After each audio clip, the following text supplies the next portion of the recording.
Assalamualaikum warahmatullahi wabarakatuh. Waalaikumsalam warahmatullahi wabarakatuh. Bismillahirrahmanirrahim. Alhamdulillahirabbil alamin. Allahumma shalli wa sallim ala sayyidina Muhammadin wa ala alihi wa sahbihi ajma'in. Amma ba'du. Yang saya hormati dan muliakan Kepala TK Islam Said Naum Bunda Nuni Astuti SPD, yang saya hormati dan muliakan Ketua Istiwa TK Islam Said Naum Bunda siapa namanya? Bunda Rika. Teman-teman pendidik di lingkungan TK Islam Said Naum dan juga ayah bunda, wali murid TK Islam Said Naum, alhamdulillah pagi hari ini Allah izinkan kita untuk bisa hadir berkumpul mengikuti kegiatan yang insya Allah banyak mendatangkan manfaat, kajian pengetahuan, parenting dengan tema yang cukup berat menurut saya, mendidik anak sesuai Al-Quran dan Sunnah. Bu, sudah sarapan? Udah belum, Bu? Ditanya.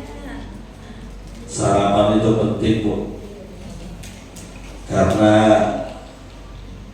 modal menjalani hidup bukan sekedar adanya cita-cita dan harapan, tapi perlu diisi dengan sarapan. Boleh diklik? Ini gak usah, udah dibacain tadi. Nah, alhamdulillah hari ini Allah takdirkan kita sebagai orang tua sekaligus memiliki anak.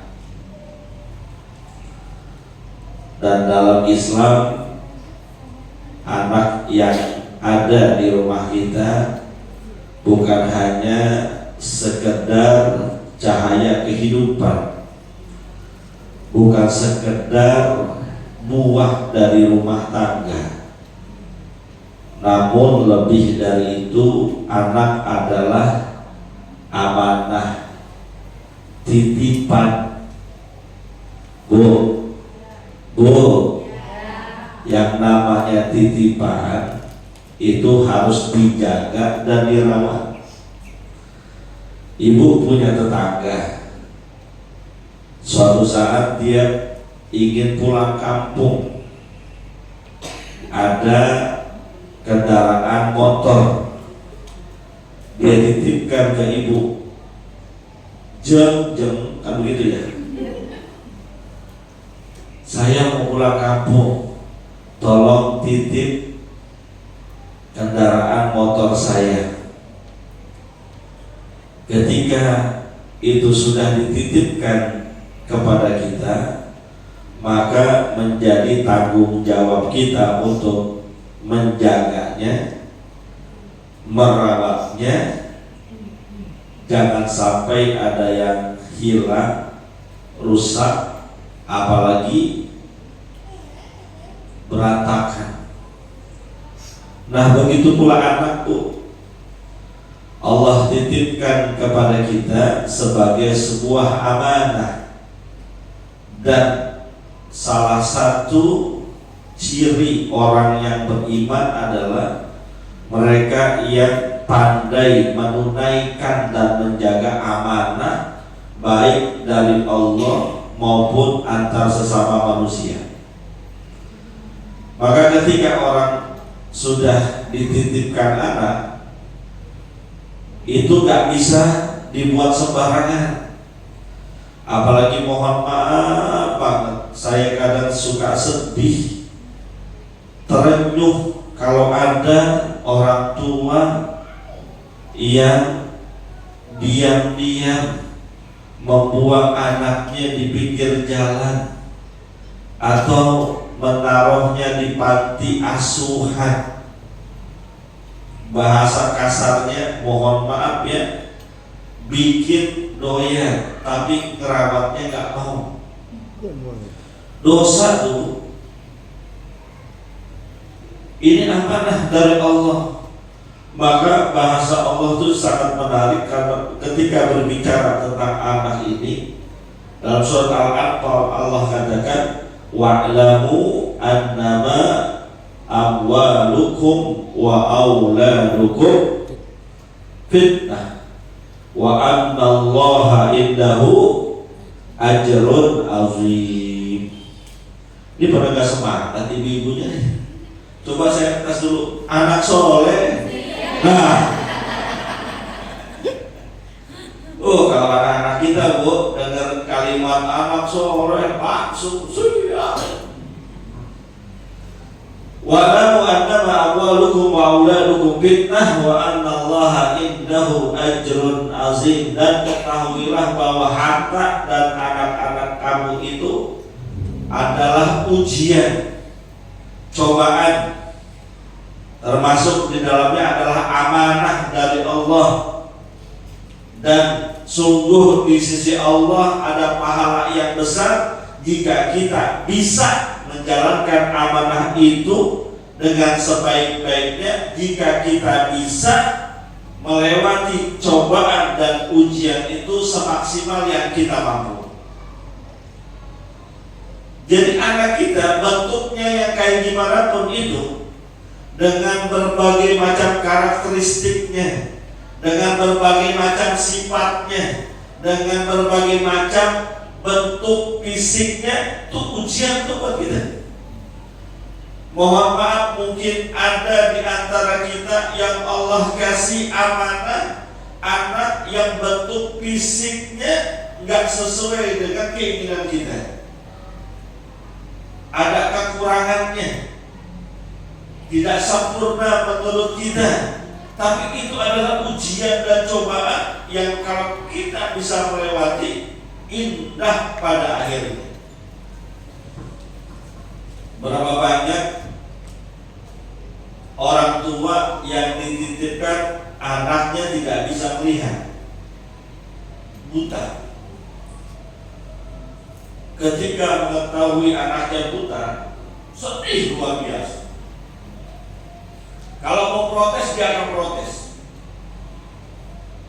Namun dia menyadari bahwa ini adalah memang amanah dan ujian dari Allah. Dia terima dengan sebaik-baiknya, dijalankan dengan semaksimal mungkin. Ternyata anak yang tidak bisa melihat itu di kemudian hari menjadi penghafal Quran yang sangat luar biasa. Kehebatannya, kemampuannya melebihi anak yang terlahir normal, tumbuh normal. Banyak yang seperti itu.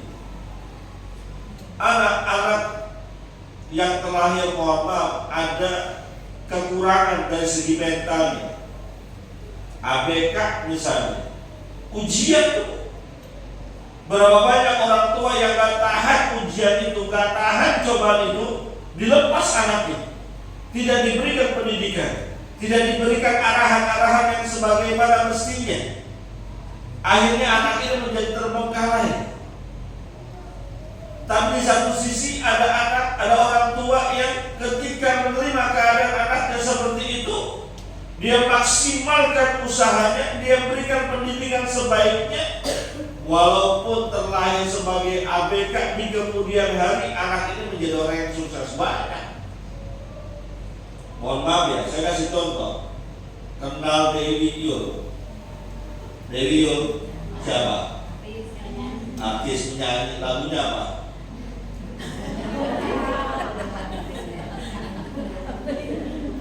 Dewi Yul artis ya bu ya. Ada salah satu anaknya dari suami yang lama, yaitu Raisa Hetapi. Saya juga tahu. Itu perempuan. Betul ya? Siapa namanya? Sel. Tuh. Gisel atau Giska? Giska. Kalau Gisel mantannya Gani Martin. Itu secara fisik ada kekurangan, tapi orang tuanya sungguh-sungguh dahsyat luar biasa.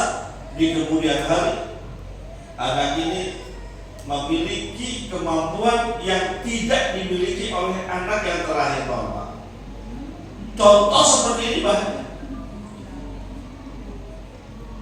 itu dari segi fisik, belum lagi dari segi bakatnya, tabiatnya, karakternya. Berapa banyak orang tua yang diuji dengan sifat anak yang sangat luar biasa. Bahkan saya sering menerima kedatangan orang tua yang seakan-akan ketika konsultasi dia nyerah sama anak. Ya Allah Pak Ustadz, saya udah gak sanggup deh urusin anak saya. Tuh, ada gak orang tua yang ngomong begitu? Bu, ada gak orang tua yang ngomong begitu? Saya udah gak sanggup ngurusin anak saya, ada gak? Di sini. Datang tuh ke saya. Dalam hati saya, kalau ibu orang tuanya yang lahirinnya aja gak sanggup, apalagi saya. Kan begitu. Di ujian. Dan Allah jauh-jauh hari sudah mengatakan, annama amwalukum wa auladukum fitnah. Ujian, cobaan buat kita. Mereka berprestasi, ujian dan cobaan buat kita. Mereka tidak berprestasi, juga ujian dan cobaan buat kita. Maka sikap kita sebagai orang tua, bentuk apapun ujian yang datang dari anak-anak kita, terima dengan lapang dada. Kita mencoba untuk mensiasati dan juga melewati itu dengan penuh senyuman dan kesabaran. Yang namanya ujian memang begitu, harus banyak sabarnya. Sampai kapan? Dia sampai ujian selesai. Ujian anak-anak kita mau berapapun jumlahnya, ujian buat kita. Lanjut.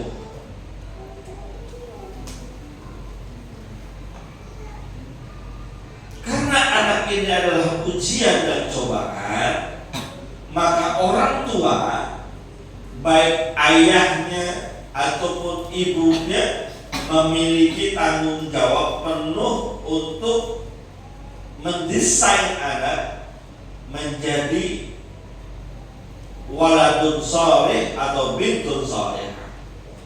Maka ada ayat, ada hadis Nabi dari riwayat Imam Bukhari. Ini mungkin sering dengar kita, kullukum ra'in wa kullukum mas'ulun an ra'iyatihi. Setiap kalian adalah pemimpin dan setiap kalian akan diminta pertanggungjawaban atas apa yang kalian pimpin. Seorang suami adalah pemimpin dari rumah tangganya dan dia akan diminta pertanggungjawaban terhadap apa yang dia pimpin. Seorang istri adalah pemimpin di rumahnya untuk diri dan anak-anaknya dan dia diminta pertanggungjawaban oleh Allah. Nah, kita semua ini setelah diberikan amanah oleh Allah, mengelola amanah tersebut dengan sebaik-baiknya, karena apa yang kita kelola saat ini akan Allah minta pertanggungjawaban di akhirat. Maka punya anak berapapun, 1, 2, atau ada yang 18, ada yang 18. Tuh, anak orang tua zaman sekarang jarang yang anaknya banyak. Tapi orang-orang tua zaman dulu, saya punya tetangga, anaknya itu 15 15. Kok Masya Allah, rezeki Bu 15. Bayangin kalau hidup semua 15, jadi orang sukses semua, mau lebaran pada datang bawa duit 1 juta, dapat berapa? 15 juta. Habis terima begitu, ibunya nangis di pojokan. Ya Allah, 15 juta.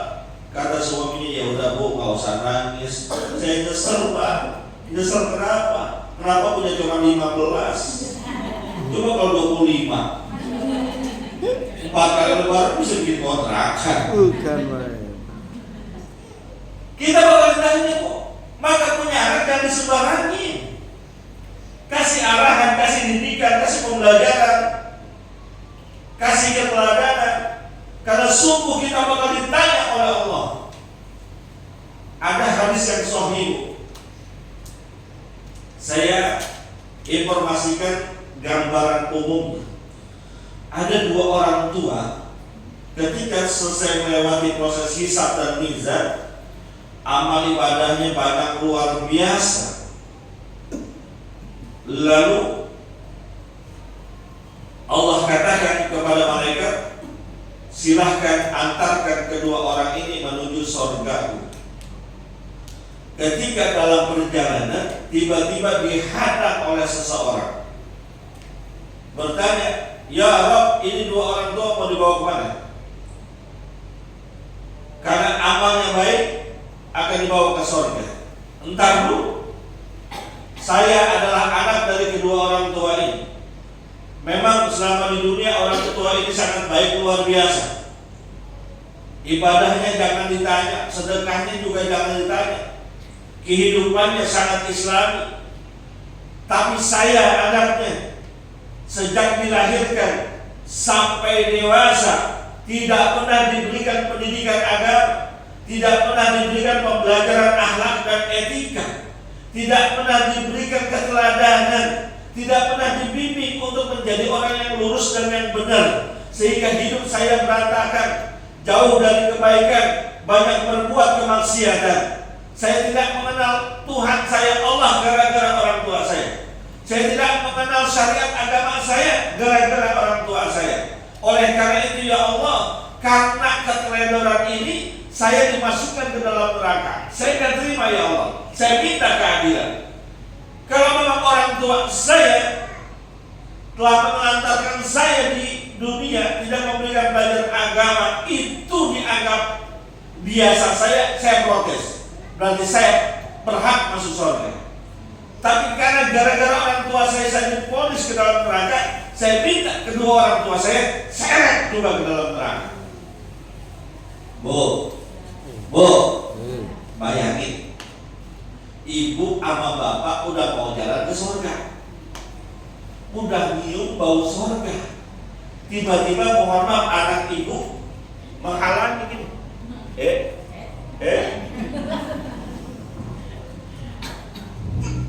Terus diproses lagi. Yang tadinya mungkin selangkah depan kita adalah surga, terhalang gara-gara saat di dunia kita tidak memberikan pendidikan terbaik buat anak-anak kita. Akhirnya bareng-bareng tiga-tiganya ke neraka. Bayangin, mau gak kayak gitu? Bu, mau gak kayak gitu? Maka kalau gak mau, pahami posisi kita, tanggung jawab kita masing-masing. Secara umum, seorang ayah adalah kepala rumah tangga, memiliki kewajiban pokok menafkahi keluarga dengan sebaik-baiknya. Ibu adalah madrasatul ula, rumah pertama buat anak-anaknya. Pendidikan dasar anak kita bukan di TK. TK ini cuma lanjutan doang. Pendidikan dasar pertama yang ditanamkan kepada anak bersumber dari orang tuanya, wabil khusus ibunya. Yang jilbab putih, jilbab ungu, jilbab hijau, jilbab coklat, jilbab hitam, jilbab biru, bertanggung jawab penuh. Kan anak kita belajar bicaranya dengan siapa? Orang tua. Ayo sebut ayah, mama, betul ya? Papa. Coba makan nih. Kata anak kita udah mau ngambil pakai tangan kiri, kata kita jangan tangan kiri, tangan yang bagus, kan mana itu? Yang ngajarin siapa? Ibu.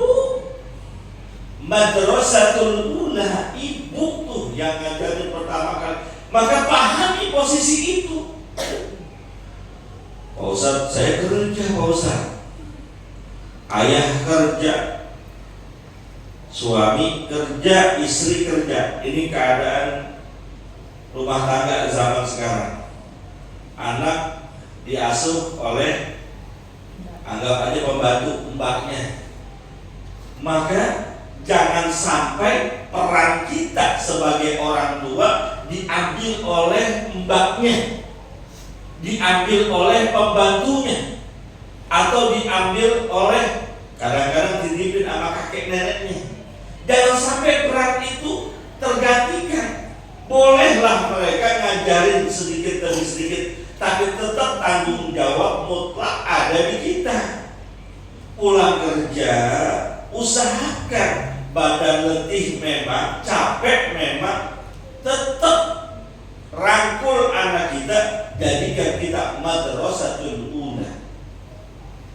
Saat liburan, weekend, manfaatkan untuk menjadi madrasatul ula, pendidik buat anak-anak kita. Berikan yang terbaik buat mereka usia-usia 0 sampai 5 tahun, atau ada yang mengatakan 0 sampai 7 tahun adalah usia emas. Kita menanamkan banyak kebaikan-kebaikan buat orang anak kita. Catat, jangan ngangguk-ngangguk doang. Lanjut. Ternyata bicara mengenai mendidik anak itu sangat komprehensif, masanya panjang, dan mendidik bukan hanya setelah anak itu lahir. Jauh sebelum itu, mendidik anak ada proses pendidikan sebelum kelahiran. Dimulai dari proses mencari jodoh. Pengen punya anak hebat, pengen punya anak yang bagus, maka secara genetika dan tabiat perlu mencari pasangan yang bagus juga, pasangan yang baik juga. Gak bisa sembarangan cari jodoh. Mohon maaf ya Bu, Ibu kan mencari suami melalui proses seleksi ya Bu ya. Bener gak Bu? Ada proses seleksinya gak Bu? Udah berapa calon yang gugur? Berapa calon yang patah hati? Berapa calon yang kita abaikan? Itu seleksi. Dan memang wajib, harus. Kadang dalam bahasa fikih kita ketemukan menikah itu dengan yang sepupu, selevel. Kalau bisa yang lebih baik. Bahasa Al-Qur'annya at-thayyibina lit-thayyibat wal khabithina lil khabithat. Orang baik jodohnya orang baik, yang kurang baik jodohnya juga yang kurang baik. Tapi itu perlu dimaksimalkan dan diikhtiarkan. Mohon maaf ya, dalam bahasa hadis, orang itu milih pasangan, milih jodoh biasanya 4 hal. Tunkahul mar'atu di arba'in. Biasanya perempuan dinikahi, kita cari jodoh karena 4 hal. Pertama, li jamaliha. Kita lihat dulu calon pasangan kita cakep apa enggak, ganteng apa enggak, beautiful atau handsome apa enggak. Tuh, patokan pertamanya biasa begitu, betul ya Bu ya? Bu, Ya. Bu, dulu ketika ketemu ame calon suami, yang pertama kali Ibu lihat apanya? Isi dompetnya. Kan nggak mungkin, Ibu tahu isi dompetnya dari mana? Sifatnya, sifat mah belakangan. Yang pertama kali Ibu lihat apanya? Wajahnya. Ngaku aja udah. Cakep apa kagak, handsome apa enggak, beautiful apa enggak. Nih yang model begini nih, kalau saya ajak undangan malu-maluin apa kagak nih? Kan gitu ya. Kalau saya bertemu dengan istri saya, yang pertama kali saya lihat kakinya, Bu. Kok kakinya Pak Ustadz? Iya, gua lihat dulu kakinya ngambang apa kagak. Kalau napak di tanah, orang berarti deketin. Kalau ngambang, kuntilanak. Saya kudu pakuin dulu, kayak Bang Susana, begini. Tuh, pertama gantengnya. Biasanya orang cari pasangan hidup lihat cakepnya dulu. Yang kedua, lihat hartanya, tajir apa kagak. Dia jemput kita, datang ke rumah kita bawa apa dulu. Kalau boleh mau jujur, mohon maaf nih, ada 2 orang laki-laki ke rumah ibu. Kalau entar anak ibunya udah dewasa, perempuan, disenangi oleh orang, datang 2 orang laki-laki ke rumah. Yang satu bawa Ferrari, yang satu bawa motor semes. Pilih yang mana? Bu, kira-kira tuh. Bu nggak ngerti Pak Ustadz mau mobil Ferrari yang kayak gimana. Yang satu bawa mobil listrik BYD. Tahu nggak mobil listrik BYD? Harganya berapa? Berapa? 400 juta. DP-nya 30 juta, ambil 5 tahun, cicilan 3 juta 200 ribu Malaysia. Leasing ini. Bu, datang ke rumah kita 2 orang laki-laki. Satu bawa mobil listrik BYD, satu bawa motor semes yang tahun 80-an. Yang dipilih yang mana? Jujur aja.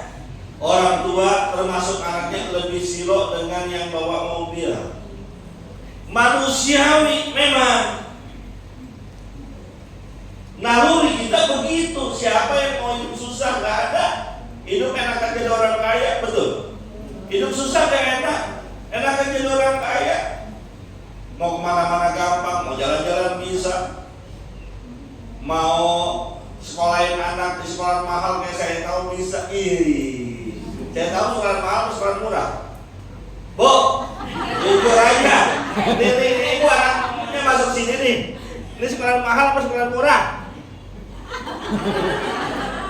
Nggak berani ngomongnya. Jujur aja, ngapa jujur? Mahal apa murah? Mahal. Tapi kalau punya duit Pak enteng. Ya RT bang segitu. Tuh. Hidup emang enakan banyak uang. Pertama, wajahnya. Kedua, hartanya. Ketiga, keturunannya. Keturunan orang-orang baik. Gak mau Bu kita punya anak keturunan orang yang gak baik. Gak mau gitu. Yang keempat, menikah itu faktor agamanya. Maka kata Nabi, Pasbar bida didi talibat yada. Pilih yang memiliki landasan agama kuat, insya Allah membawa banyak keberuntungan. Makanya Bu, kemarin waktu nikah lihatnya apanya? Agamanya, uangnya, fisiknya, atau keturunannya? Ayo benar. Jarang Bu, ada yang cakep, kaya, keturunan baik-baik, agamanya bagus, jarang. Saya juga mau. Sekalinya ada, gak mau sama kita. Kan begitu ya? Iya. Jarang ya Bu yang begitu. Iya. Sekalinya ada, nggak mau sama kita. Tapi kalau nggak ketemu semua, farbidati din, yang agamanya kuat, insya Allah akan membawa banyak dampak kebahagiaan. Proses mencari jodoh udah kita lewatin dah. Kalau udah kadongan tahu kadongan bu? Terlanjur, udah terlanjur ya Pak Ustadz, kemarin saya carinya yang nggak pinter-pinter banget agamanya, tapi kaya, ya udah bagus, rawatin, kaya, rawatin, ajak ke kajian-kajian agama biar ilmu agamanya meningkat, biar bisa jadi imam. Lanjut, kalau udah ketemu jodohnya, apapun pilihan kita kemarin, sempurnakan dengan nilai agama. Yang kedua, setelah nikah kan hamil ya bu ya, biasanya. Ini ke prosesnya, ya nikah dulu baru hamil, jangan kebalik, hamil dulu baru. Di banyak kejadian, hati-hati anak-anak kita kudu dijaga nih. Habis nikah hamil, maka saat hamil perhatikan ibu nih, pengen punya anak yang soleh, soleha, baik, bagus, budi pekertinya, kualitas nomor 1, pertama perhatikan makanan yang kita konsumsi terutama oleh ibu hamil dan juga ayahnya adalah makanan yang bergizi dan halal. Allah katakan kulu min thayyibati ma razaqnakum, konsumsilah, makan dan minumlah dari hal-hal yang bagus yang kami rezekikan buat kalian. Thayyiban itu bergizi dan halal. Harus terpenuhi 2 syarat ini buat anak-anak kita. Bergizi, Bu. Kalau bahasanya dulu 4 sehat, 5 sempurna. Ada makanan pokok, lauk pauk, sayur mayur, buah-buahan, susu. Kalau bisa minimal 4 makanan pokok, lauk pauk, sayur mayur, buah-buahan. Walaupun tidak harus ada. Anak kita jangan sering-sering dikasih makan junk food. Tahu junk food?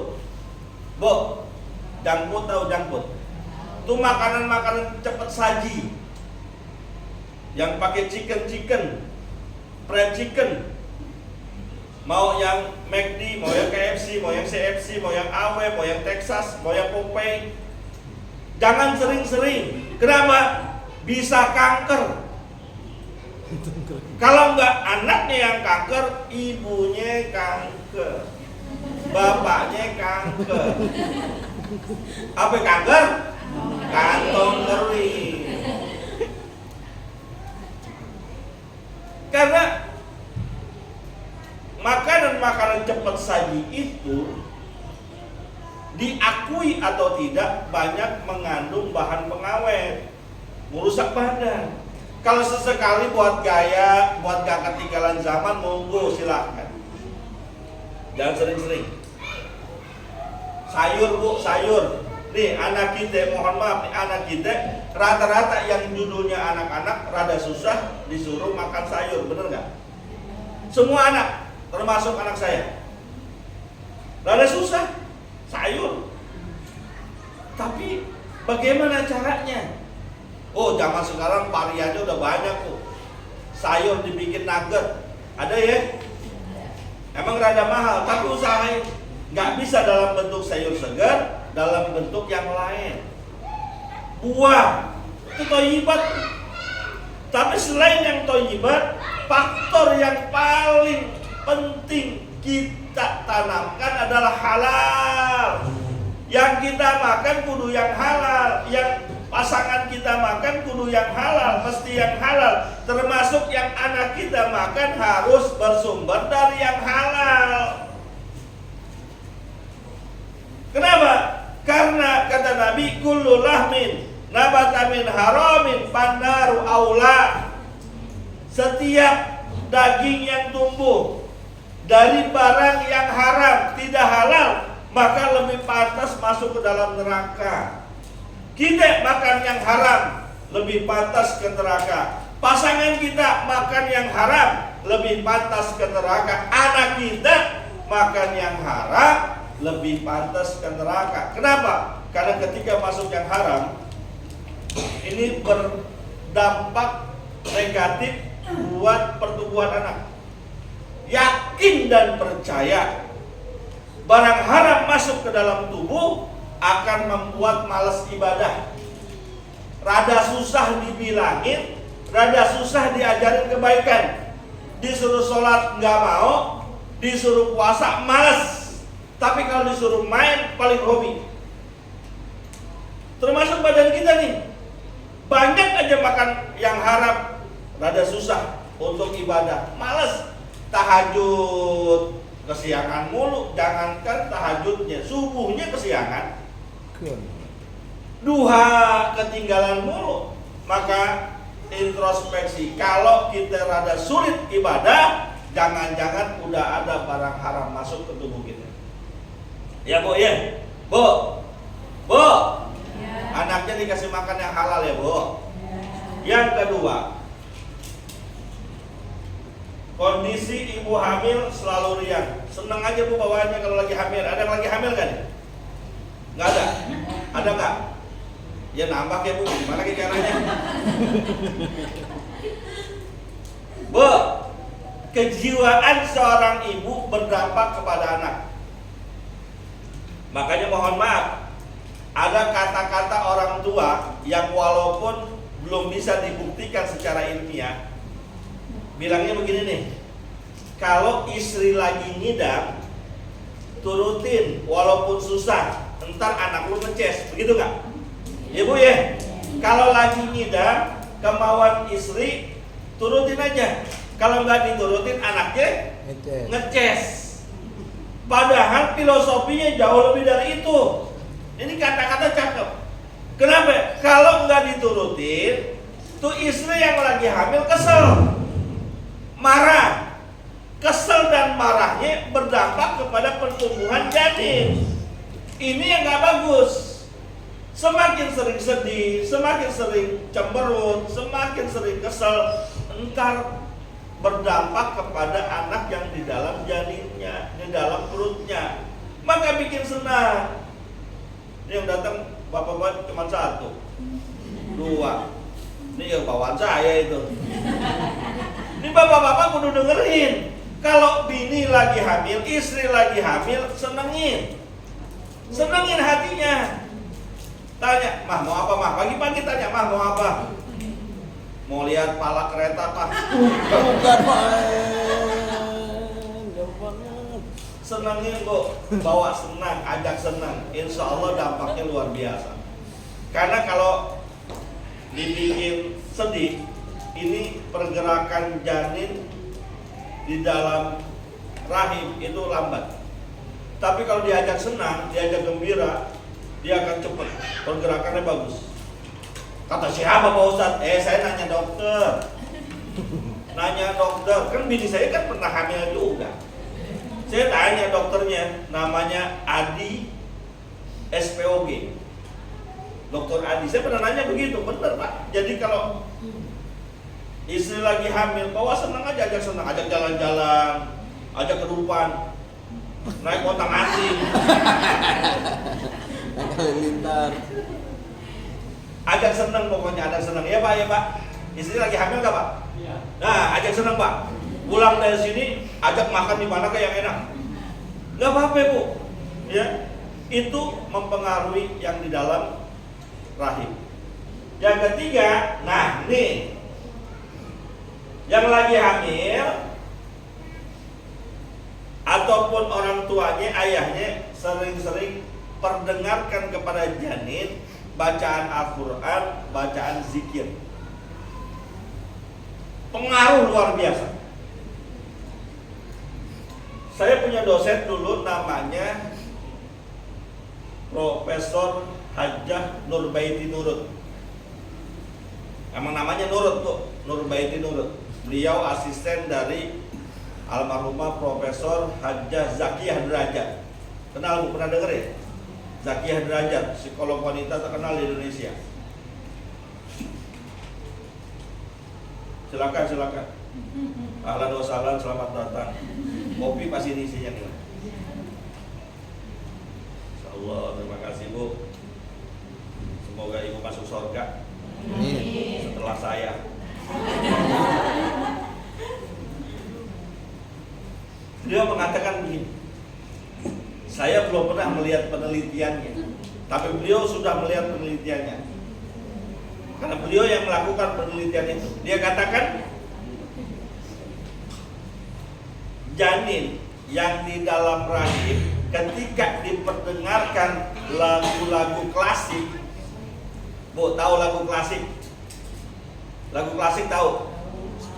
Beethoven. Iya, lagu klasik Beethoven. Mozart, tahu ya? Itu pergerakannya sampai 70 sampai 80. Tapi ketika dibacakan zikir dan Al-Quran, pergerakan bayi yang di dalam rahim ini 80 sampai 100. Maka mohon maaf nih, saya tidak berbicara ini boleh atau tidak, bid'ah atau tidak. Berbicara ada sebuah kebiasaan di kampung-kampung kita, terutama di Betawi, Jakarta.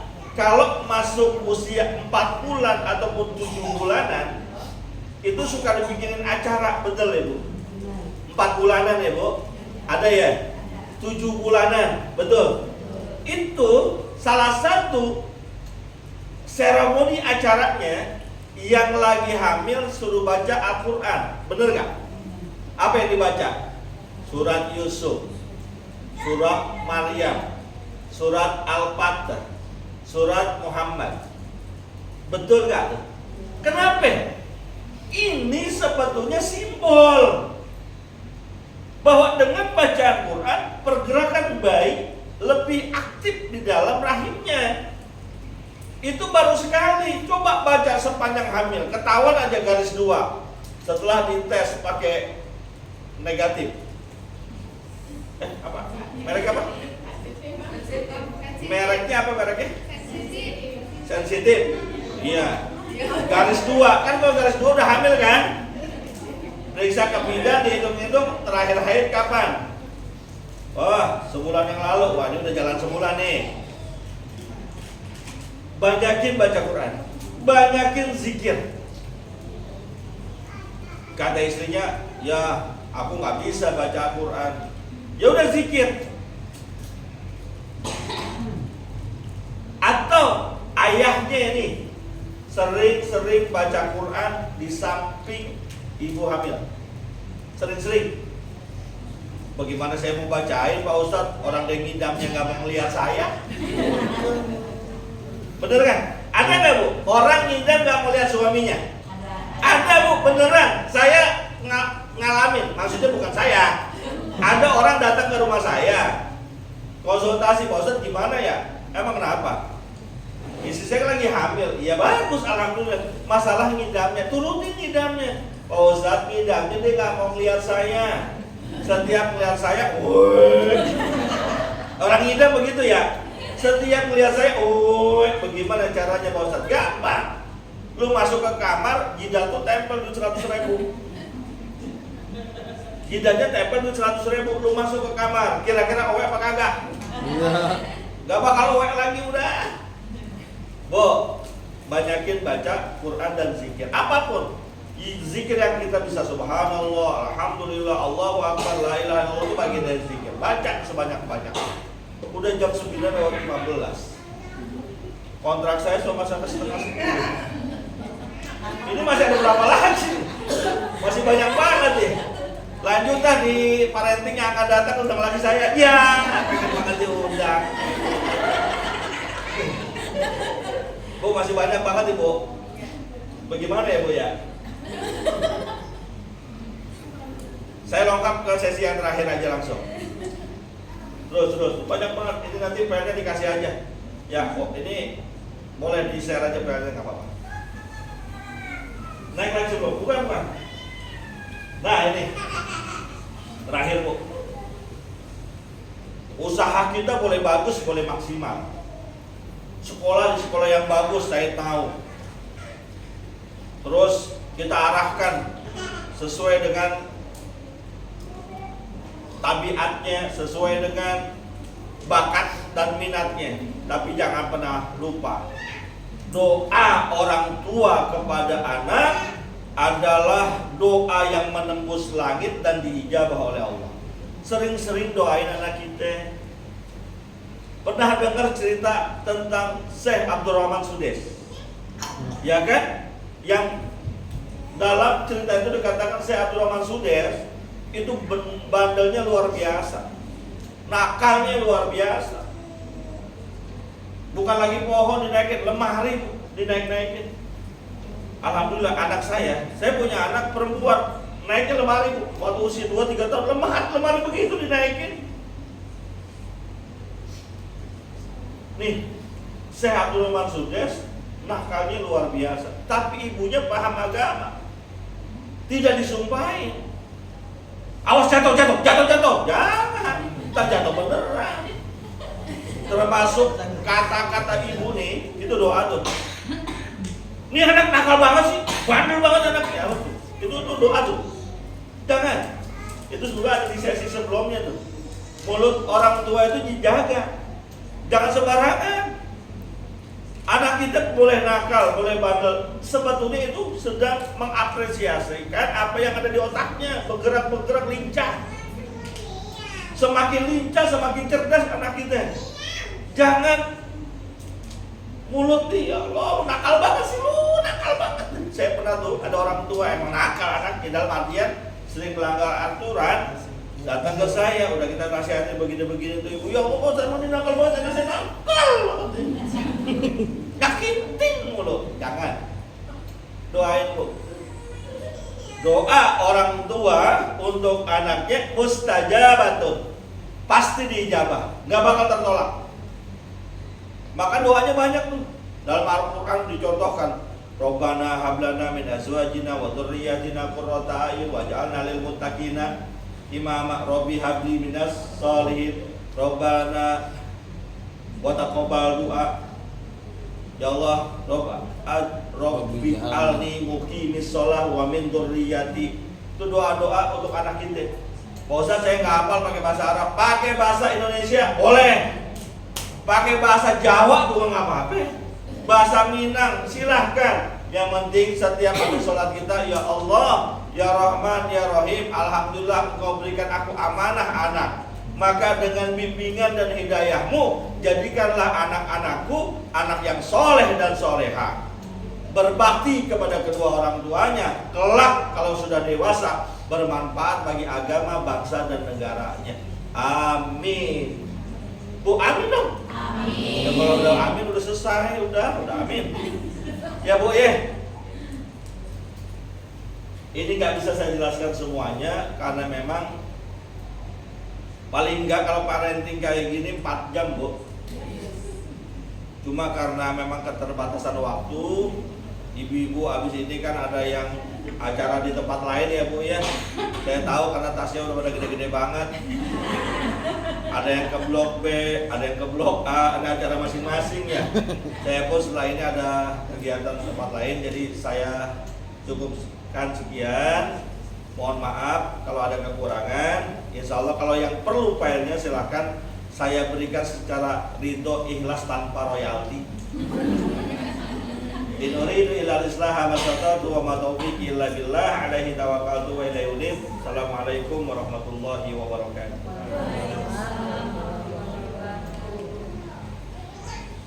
Oke.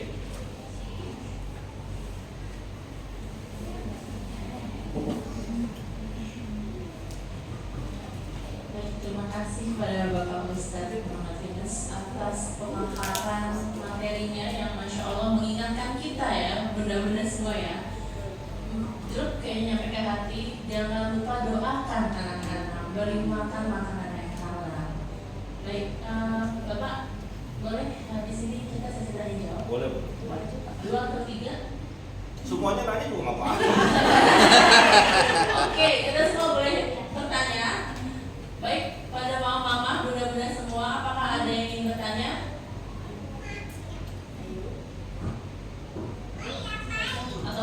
berpikir mencari inspirasi untuk bertanya? Oke, saya duluan yang bertanya boleh Pak Ustadz ya, sebagai orang tua murid. Baik, tadi kan kita sudah mendengar pemaparan materi dari Bapak Yunus. Kita harus selalu mendoakan karena ucapan orang tua adalah doa, berkata baik, selalu berbicara yang baik seperti itu kan. Tapi kan kita sebagai orang tua juga punya keterbatasan, apalagi mama Indonesia yang pas tua gitu kan. Dan tinggalnya di lingkungan sini yang mulutnya kalau kata orang tua itu nyampak gitu kan. Jadi kita sebagai orang tua yang penuh dengan keterbatasan baik ilmu ataupun kesabaran yang seperti sedikit kulit lumpia gitu Pak, kalau kering dia remuk basah dia lonjot gitu ya. Itu gimana Pak tipsnya supaya kita bisa tetap menjalankan amanat besar mendidik anak-anak dengan Al-Quran dan Sunnah? Terima kasih.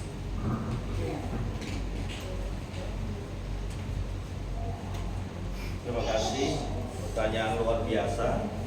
Kayaknya mewakili semua ya. Pertanyaan itu cukup satu aja ya, mewakili kayaknya. Dan ya pertanyaan itu saya rasa bukan saja dirasakan oleh ibu-ibu yang berada di wilayah Tanah Abang dan sekitarnya, hampir di seluruh wilayah kita saat ini. Bahwa kita sudah punya lingkungan rumah bagus, terkadang lingkungan di luar rumah yang mengkhawatirkan. Oleh karena itu, bahwa mendidik itu harus memiliki partnership juga. Kita dalam proses mendidik anak ini ada butuh partner, orang atau pihak ketiga yang membantu keterbatasan kita. Gak semua orang tua memiliki kapasitas ilmu yang mumpuni. Sekalinya pun punya ilmu, emosinya gak stabil. Ilmu tinggi, emosi gak stabil, habis anak itu dia maki-maki mulu. Perlu ada partner. Siapa partner kita? Bisa sekolah. Dari tingkat TK, SD, SMP, SMA, SMK, perguruan tinggi, itu partner kita.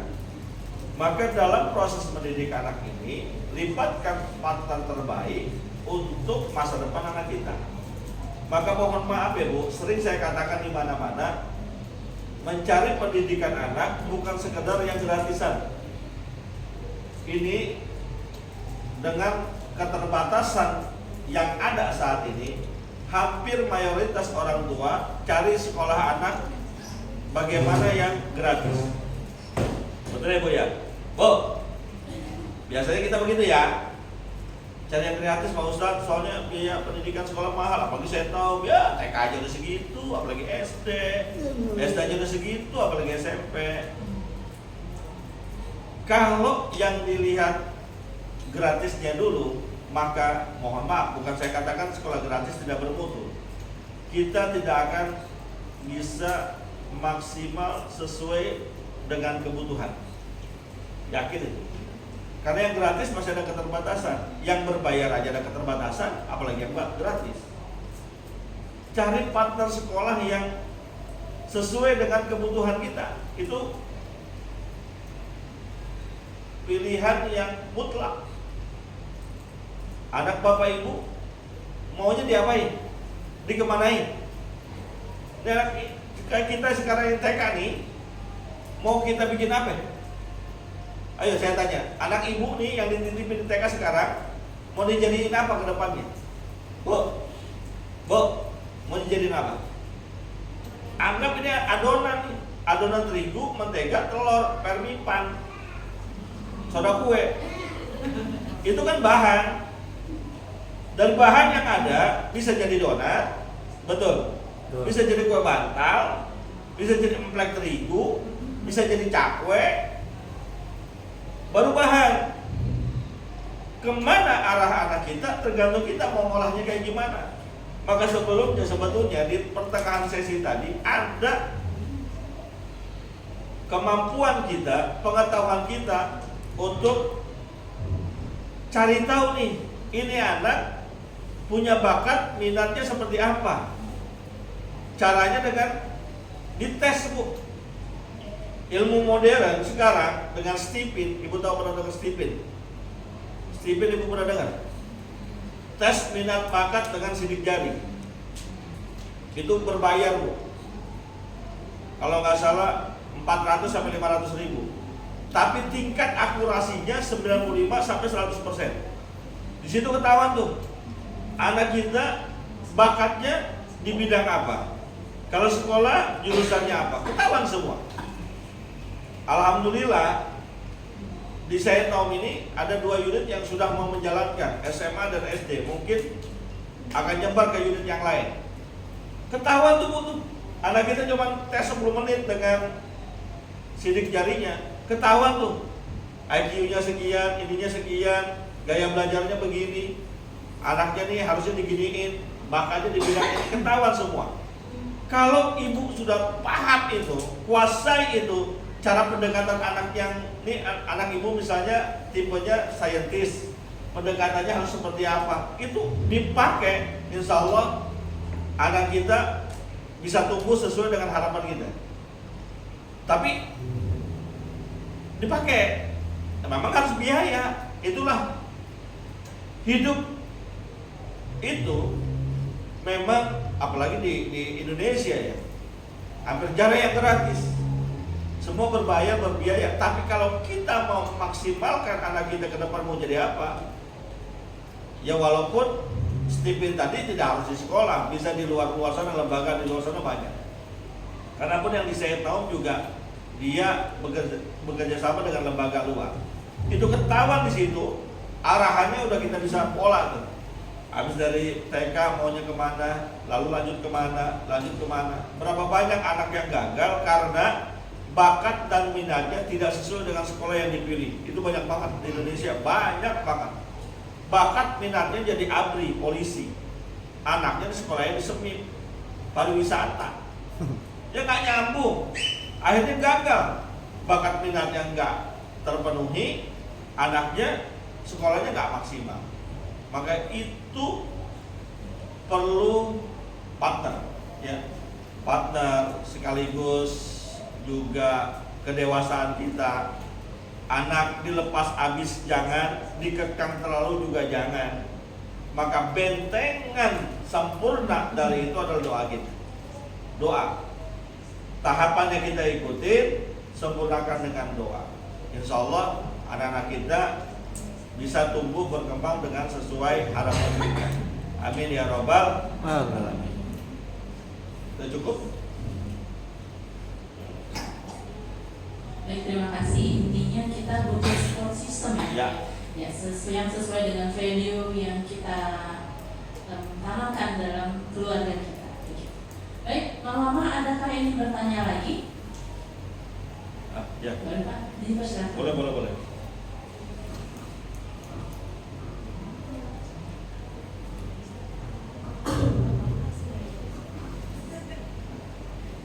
Assalamualaikum warahmatullahi wabarakatuh. Waalaikumsalam warahmatullahi wabarakatuh. Pak Ustadz, saya mau tanya,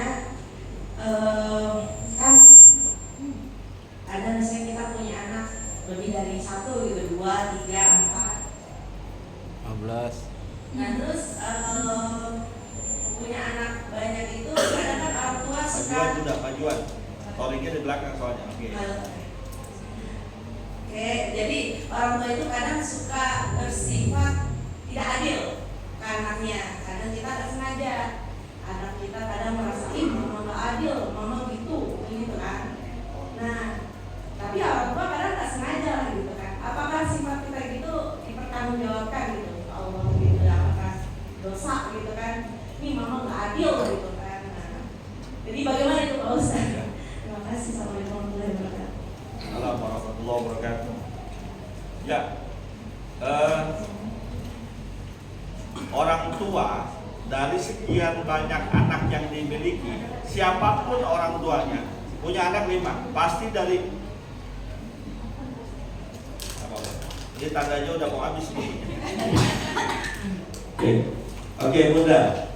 Siapapun orang tuanya ketika memiliki anak lebih dari 1, 2, 3, 4, 5, pasti dari 5 ini pasti ada salah satu di antara mereka yang paling kita sayang, pasti.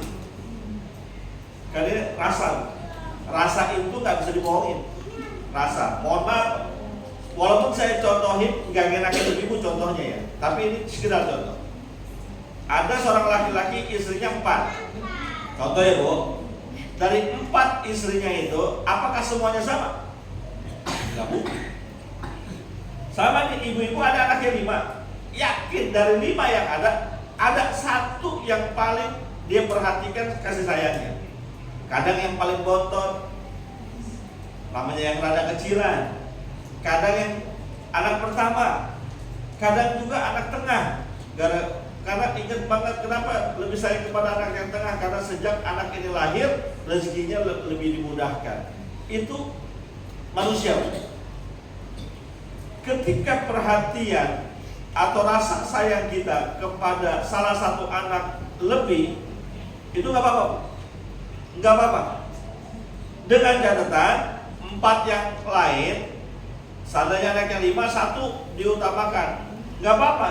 Dengan catatan 4 yang lain tidak dikucilkan, tetap sayang juga, cuma mungkin porsinya yang beda. Tetap diperhatikan juga, cuma mungkin porsinya yang berbeda. Asal jangan karena saking sayangnya kita kepada itu anak membuat kita tidak adil, memporsikan pemberiannya lebih banyak, itu yang nggak boleh.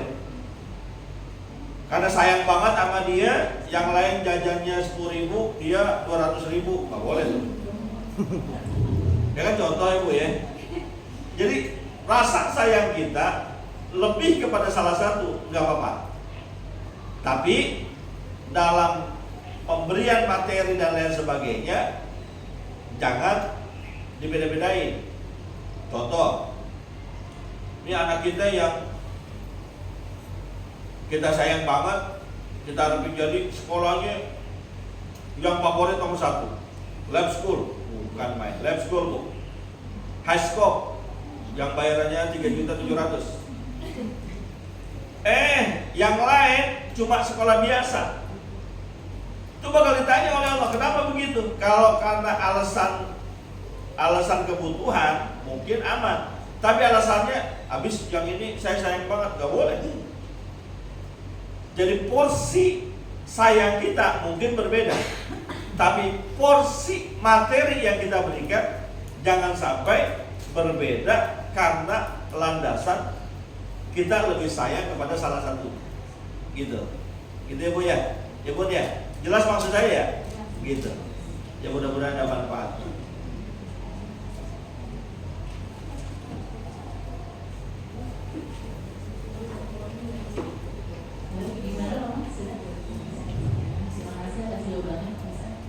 Selanjutnya ada lagi kan mau Maheli bertanya? Oh boleh. Ini pertanyaan terakhir ya? Boleh. Apa-apa. Kalau sampai semuanya boleh bertanya kalau Udah habis. Assalamualaikum warahmatullahi wabarakatuh. Waalaikumsalam warahmatullahi wabarakatuh. Mau bertanya Pak Ustaz, ini terkait dengan mengajarkan sholat pada anak. Kebetulan kan anak saya ada yang usianya udah 9 tahun gitu, 6, 7. Nah, pada kan kita kalau di hadis itu kan ajarkan anak pada usia 7 sampai 9 tahun, kemudian pada usia 10 itu diberi kepulauan haus. Nah, pada usia 7 sampai 9 itu kan kita ajak gitu, misalnya udah azan, nah sholat gitu ya, terus tapi lama gitu, nah sholat lama, sedangkan kita juga sendiri pengen tepat waktu gitu sholatnya. Nah kalau kita terus ngomong, jadinya kita jadi malah gitu ya, jadi maksudnya atau kita harus dia sholat atau kita cuma kayak mengajak aja, atau gimana? Maksudnya supaya jangan nanti dia jadi nggak suka sama sholat itu. Ya, terima kasih Bunda. Ya, akhirnya memang semua slide ini jadi kebaca semua, jadi kebahas semua. Salah satu metode pengajaran orang tua kepada anak, pendidikan orang tua kepada anak adalah berikan keteladanan. Ada di slide berapa saya lupa, tapi ada di sini. Bahwa kita sebagai orang tua diperintahkan oleh Nabi sebagai proses pendidikan ibadah kepada mereka, muru auladakum bis-salati inda sab'in wadribuhu inda ashrin. Perintahkanlah, ajaklah anak-anak kalian untuk mengerjakan sholat ketika mereka sudah masuk fase usia 7 tahun. Kenapa fase usia 7 tahun? Dalam dunia psikologi, usia 7 tahun itu adalah usia yang matang untuk menerima pembelajaran dan beban. Makanya mohon maaf, di sekolah-sekolah negeri itu wajib 7 tahun biasanya begitu. Karena memang ada penelitian psikologi yang mengatakan usia 7 tahun adalah usia matang untuk menerima perintah, untuk menerima beban. Ajarkan mereka sholat. Bentuk pengajarannya seperti apa? Kasih keteladanan, contohin. Kadang mohon maaf, yang sedih juga di masyarakat kita, anaknya disuruh ke masjid. Maghrib dia ke masjid, cuma bapaknya di rumah. Akhirnya tuh anak di masjid ketemu temannya, bikin rame, bikin kisruh, bikin kacau. Yang diajarkan bukan begitu, yang diminta bukan begitu. Ketika azan berkumandang, kita mau suruh anak sholat, tenteng itu anak bareng-bareng ke masjid. Sehingga ketika ke masjid, didampingi orang tuanya, walaupun ketemu dengan teman sebaya, ketika terus ada pendampingan akan aman. Sama juga ketika anak kita suruh sholat. Udah maghrib, sholat. Udah maghrib, ayo kita duduk, di jam berapa nih? Kakaknya disuruh wudhu, cuman ibunya di depan TV. Kakaknya disuruh sholat, orang tuanya pegang HP. Nggak akan ketemu. Kalau mau masuk waktu sholat, TV matiin, HP matiin, radio matiin, anak nangis matiin, semua matiin, yang disaksi matiin, ayahnya, bundanya wudhu duluan, gelarin sejadah, ayo nak sholat bareng-bareng.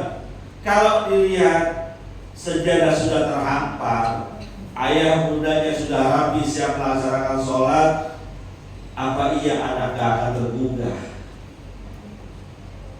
Tapi anak saya sudah bangun dibilangin, kok susah banget dibilangin.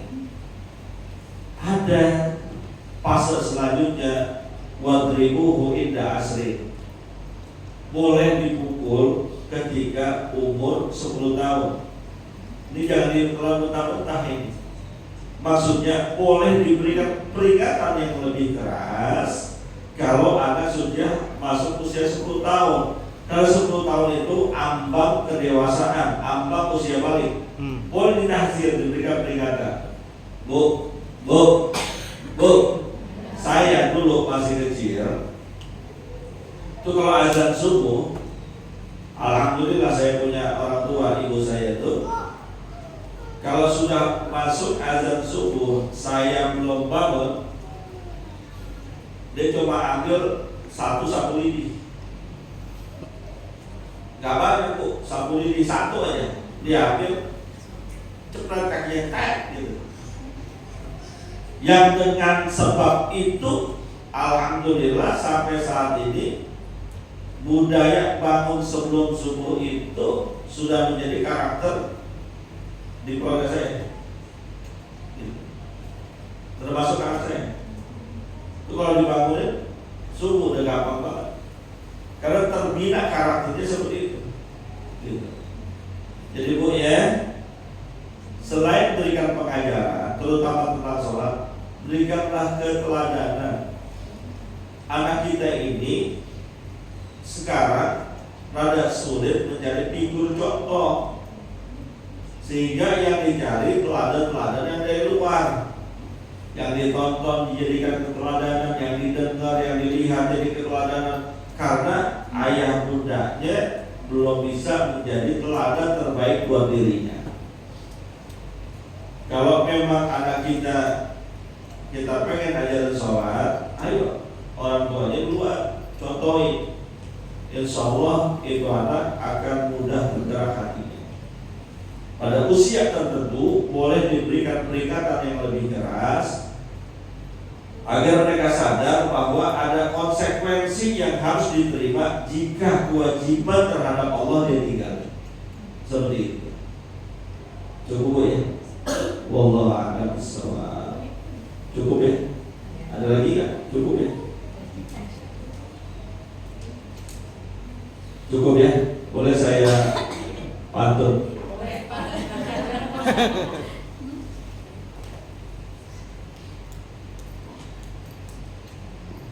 Mikir dulu tapi ya.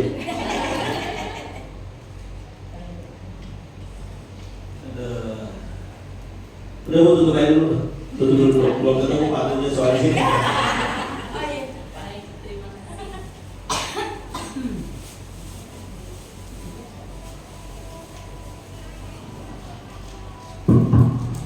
Baik, terima kasih atas jawabannya yang insya Allah bisa kita terapkan. Jadi kita menjadi teladan dulu ya Pak. Untuk kegiatan selanjutnya, sebenarnya kita masih banyak kegiatan. Setelah ini kita masih ada kegiatan lainnya. Baik, tapi sebelumnya kita ada sedikit kenang-kenangan untuk Pak Ustadz. Oh gitu. Oke. Nah, nanti kenang-kenangan akan diberikan oleh Bunda Dunia Astuti dan Bunda Rika. Kami mohon izin setelah Boleh. bagian selanjutnya Bapak kita boleh minta doa dari Bapak. Boleh.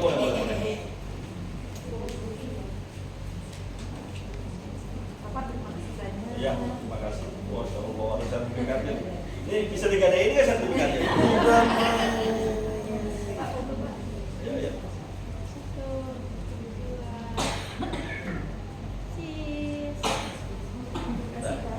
Terima ya Bu, terima kasih. Oh, oke, baik. Terima kasih. Nah, terima kasih. Ya, terima kasih budaya. Terima kasih ya. Ya Allah, berkah. Terima kasih. Baik, terima kasih untuk Bunda Dwi dan Bu Rika.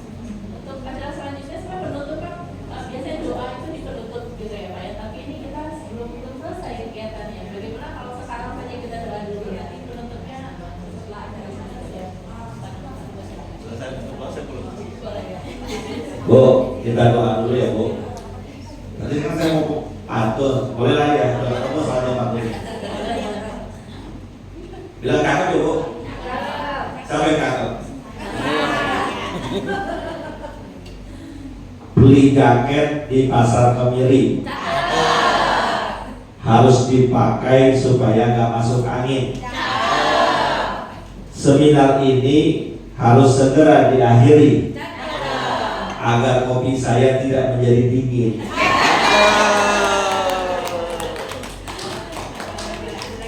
Udah cukup. Kita akhiri kegiatan ini dengan baca doa. Awali dengan surat Al-Fatihah. Semoga mendatangkan keberkahan dari Allah Subhanahu wa Ta'ala dan anak-anak kita menjadi anak yang soleh dan solehah. Al-Fatihah.